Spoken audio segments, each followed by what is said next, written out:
नमस्कार मित्रांनो, स्वागत आहे माझ्या YouTube channel pro athlete club. तर मित्रांनो, आता पोलीस भरती निघणार आहे। या इयर एंडिंगच्या अगोदर एक भरती निघून जाणार आहे, कारण की आता पोलीस भरतीचं भरपूर वादळ आहे की पोलीस भरती निघणार, GR या होत्या, ते सगळं चाललंय। तर बऱ्याच जणांच्या अजून डोक्यामध्ये असा प्रॉब्लेम आहे की सर पोलीस भरती निघणार ते आम्हाला पण माहिती आहे, पण आमच्या मेडिकलला अशा आम्हाला प्रॉब्लेम आहे, ते अजून आमच्या मनामध्ये क्लिअर झाले नाहीयेत। ते आमचे जरा प्रॉब्लेम क्लिअर करा। तर मित्रांनो, मेडिकलमध्ये पोलीस भरतीच्या मेडिकलमध्ये काय असतं ते तुम्हाला मी डोक्यापासून पूर्ण पायापर्यंत जे पोलीस भरती महत्त्वाचा, मी फक्त काही बोगस काही मी तुम्हाला सांगणार नाही। जे महत्त्वाचं असतं तेच सांगणार आहे, फक्त एकदम शॉर्टकटमध्ये सांगणार आहे, डिटेल्समध्ये पण ते असेल। तर मित्रांनो, पहिल्यांदा आपले डोळे चेक केले जातात। आता डोळ्यांमध्ये कसं असतं, जवळचं दिसणं आणि लांबचं दिसणं। आता याच्यामध्ये टेस्ट घेतली जाते। आता भिंग लावून टेस्ट घेते, तुम्हाला जवळचं दिसतं का लांबचं दिसतं का।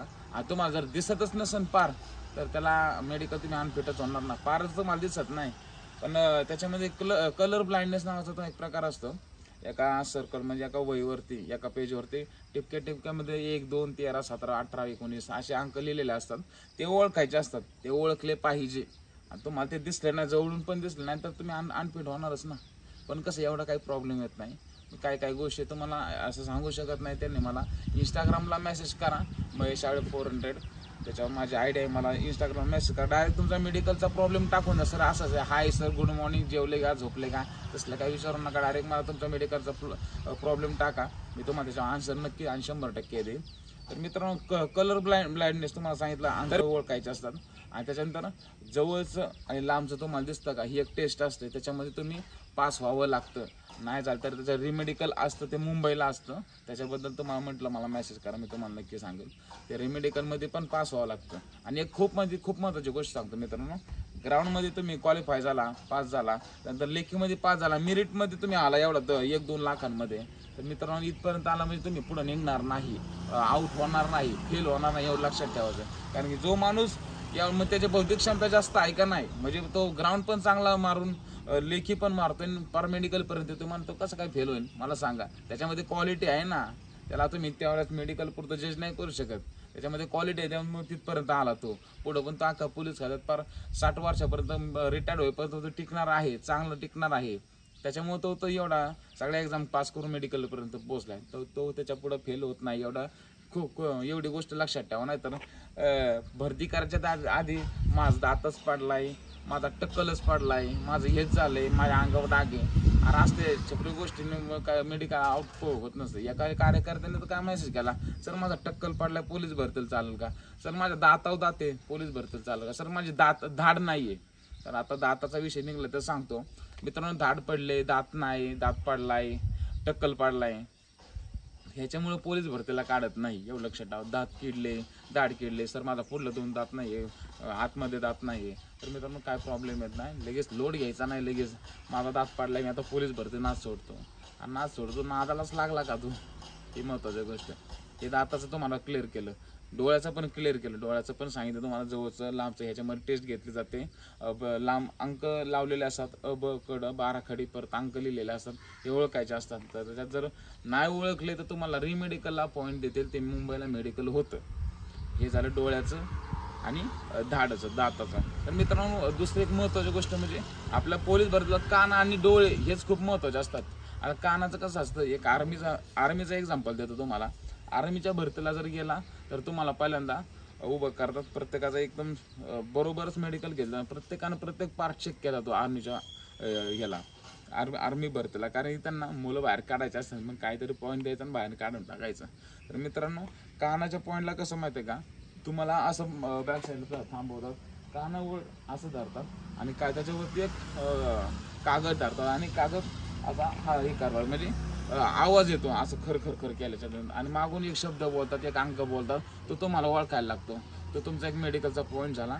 आणि त्याच्यानंतर तो जर ओळखला तर तो तुम्हाला मेडिकलचा पॉईंट दिला जातो। दुसरा दुर्बिणीने आपला कान चेक केला जातो, त्याच्यामध्ये तुम्हाला बाबा मेडिकल पॉईंट आहे का, तो कसला, तर त्याला आपल्याला होल नसलं पाहिजे, आपल्या पडद्याला होल असतं बऱ्याच जणांचं, कारण की ते मला होतं, मग आर्मीच्या मेडिकलला आउट झालोय ना, तर मी आता आर्मीमध्ये असतो, ते माझं ड्रीम होतं। आता काय प्रत्येक गोष्टी माणसाला काय लाईफमध्ये भेटत नसतात, त्याच्यामध्ये आर्मीमध्ये काही मला जाताना आलं, कारण की मला पडद्याचा पॉईंट होता।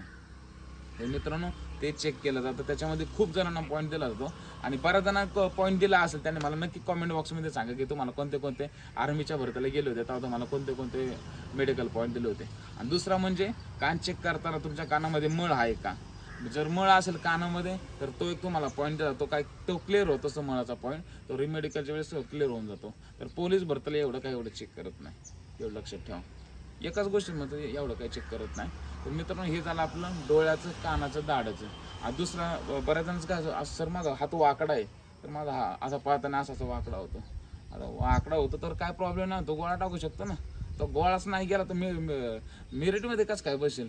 गोळा हात असा होऊ दे पण गोळा जाऊ दे ना, आउट ऑफ गेला तर काय मेरिटमध्ये बसणार ना, काही एक प्रॉब्लेम येत नाही. सर माझ्या इथं रॉड आहे, काय प्रॉब्लेम येत नाही. गोळा टाकतोय ना, तू रनिंग करतोय ना, मेरिटमध्ये बसला ना बस ना, अजून काय पाहिजे.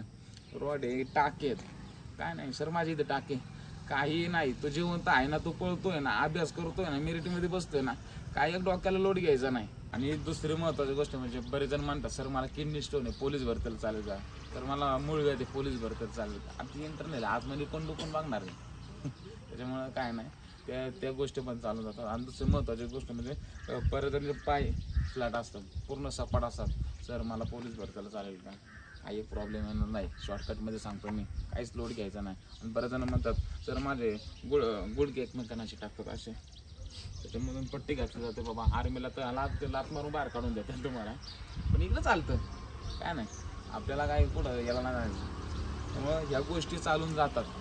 तुम्हाला सांगितलं कानाचं सांगितलं, डोळ्याचं सांगितलं. सर माझं डोकं सपाट आहे, लहानपणी मी लई पाण्याचं हांडं व्हायचं एक जण कार्यकर्ता म्हणला होता मला, तर त्याचा पण काय प्रॉब्लेम येत नाही. डोकं झालं, कान झालं, नाक झालं, दाताचं झालं. अजून काय जणांचं कसं असं सर माझी चेस्ट एक काय बऱ्याच जणांची एक वर खाली असते, त्याचं कान काय प्रॉब्लेम नाही. खांदा वर खाली असतो असा, बरोबर का नाही. परत हाताचं झालं आपलं की हाताला टाके आहेत, तर हातात रॉड आहे, तर हात तर वाकडा आहे माझा, पाय पाळताना वाकडा पडतो, याच्यावर पण लक्ष देत नाही. तर मित्रांनो आणि बऱ्याच जणांचं आर्मीला कसं असं हात थर कापत असेल तर सुद्धा एक पॉईंट देतात. आपण ते आपल्या इथं नाही आहे.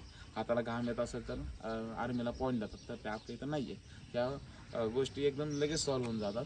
पण तरीसुद्धा परत त्याला सांगतो, जो मुलगा पोलीस भरतीचा ग्राउंड आणि लेखी पास करून मेरिटमध्ये नाव येऊन मेडिकल पण जातो, तो मागं राहत नाही, ही मी 100% गॅरंटी देतो.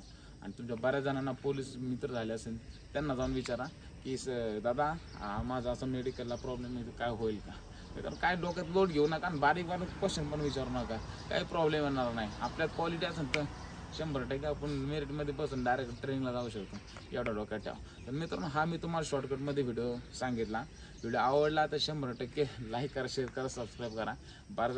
खूप जणांनी अजून सबस्क्राईब केलं नाही, व्हिडिओ बघतात त्यांना सबस्क्राईब करा. मराठी माणूस पुढे घाल तर काय हरकत आहे, तिकडे कसल्या पण चॅनलला सबस्क्राईब करून ठेवायचं, बरोबर आहे का नाही. तर मित्रांनो पुढचा टॉपिक कोणत्या व्हिडिओवरती पाहिजे, आता कसं कामामुळे दगदगीमुळं काय वेळ भेटत नाही, त्यामुळे व्हिडिओ थोडा वेळ लागतो हे करायला. आणि मित्रांनो आपला गाणं आणि आपलं शॉर्ट फिल्म तुम्हाला कशी वाटली ते तुम्ही मला कॉमेंट बॉक्समध्ये पण सांगा. तर मित्रांनो थँक्यू सो मच. जय हिंद, जय महाराष्ट्र.